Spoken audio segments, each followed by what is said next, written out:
Binance has done very well at bringing whatever the newest thing in crypto was to market first. Whether that was potentially a security or whatever the asset looked like, they wanted to make sure that they were giving their customers that exposure. And that's great for the customer, but it leaves a lot of gaps in terms of what the appropriateness is of those types of listings or products that they're offering out to their customers.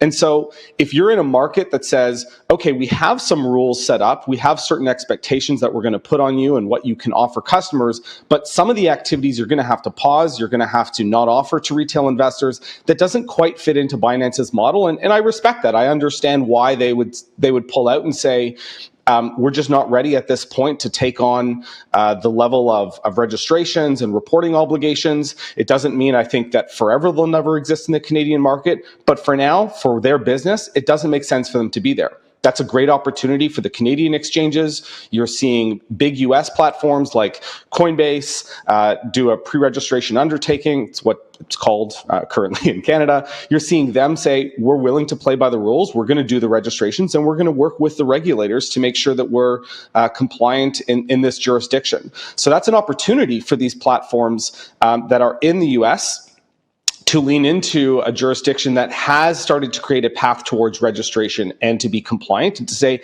it's an important market. And to your points earlier, it's not the size of the US, but it's still, in terms of regulation, very similar to the US. The expectations are very similar. And so to go into that market and serve a customer base that looks very similar to an American one, that's a great thing. And they'll continue to expand their footprint into that area.